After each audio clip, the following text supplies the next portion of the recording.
Pemirsa, untuk mengetahui pergerakan perdagangan komoditas hingga sore ini kita telah terhubung dengan Hanita Sari Apriani, analis Trijaya Pratama Futures.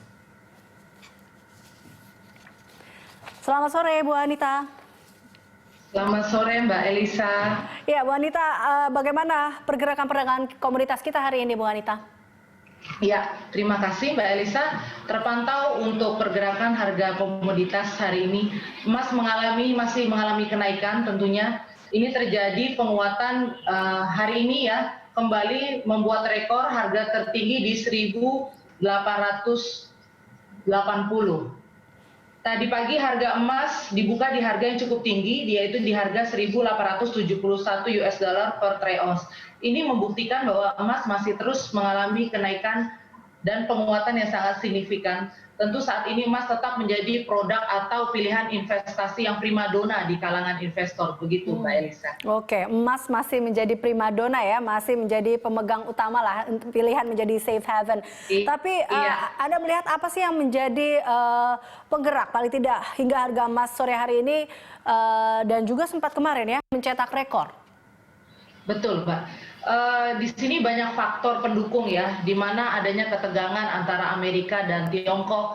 Kemudian juga hari Selasa kemarin adanya stimulus dari Uni Eropa. Ini yang mengakibatkan harga emas kembali didongkrak oleh demand yang begitu cukup tinggi untuk di harga emas, Mbak Elisa. Oke, nah ini bagaimana pengaruh fluktuasi harga minyak terhadap beberapa komoditas hari ini, tentunya terhadap oleh? Untuk oleh saya memantau juga terjadi penguatan ya, hingga data terakhir yang saya dapat ini berpengaruh juga terhadap komoditas oleh tentunya. Didukung oleh sektor-sektor ketegangan geopolitik antara Cina dan Amerika, Mbak Elisa. Oke, berarti kita lihat memanasnya hubungan Tiongkok-Amerika ini tidak hanya berpengaruh terhadap emas, tapi juga oleh juga salah satu yang terdampak dengan ini ya. Iya, oke. Iya, nah, betul sekali, Mbak ini Elisa. juga kah membuat pergerakan atau posisi rupiah berpengaruh terhadap dolar Amerika? Ya, saya pantau dengan kondisi dolar yang saat ini melemah akhir-akhir ini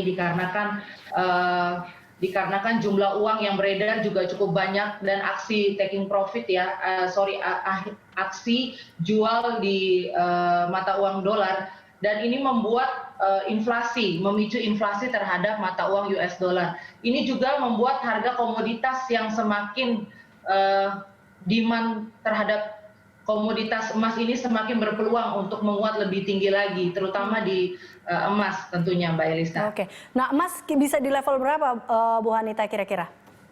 Untuk saat ini resisten akan menuju di 1.888.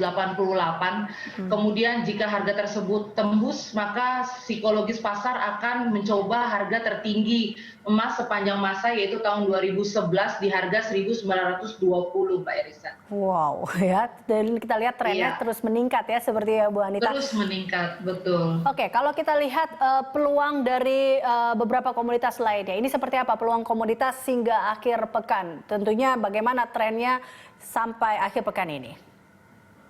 Ya, dengan beberapa hal yang tadi sedikit sudah kita bahas di awal, tentunya ini menjadi isu dan menjadi peran penting berita-berita tersebut ya, akan memicu harga emas untuk tetap mengalami penguatan dalam minggu ini. Dengan target harga di minggu ini saya melihat adanya gejolak ya di pasar emas akan coba menembus level psikologis harga yaitu 1.900, tetapi yang menjadi penentu untuk harga ke arah 1.900 itu apabila malam ini emas akan ditutup di atas harga level resisten 1.888, Mbak Elisa. Oke, nah bagaimana dengan komoditas lain?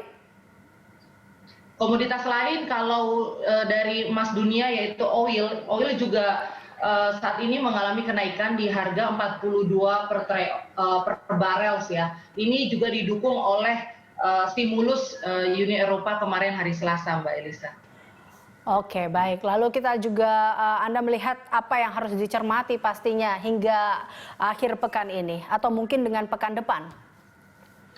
Untuk seminggu ke depan agenda yang penting adalah minggu depan di hari Kamis Kamis subuh ya, tentunya akan ada pengumuman suku bunga, yaitu The Fed akan kembali mengumumkan suku bunganya. Saat ini The Fed berada di suku bunga 0,25%. Planning The Fed sebelumnya ini akan mempertahankan suku bunganya sampai di 0%, guna untuk menjaga kestabilitas ekonomi ya, menjaga kestabilitas akibat efek pandemi COVID-19 ini, Mbak Elisa.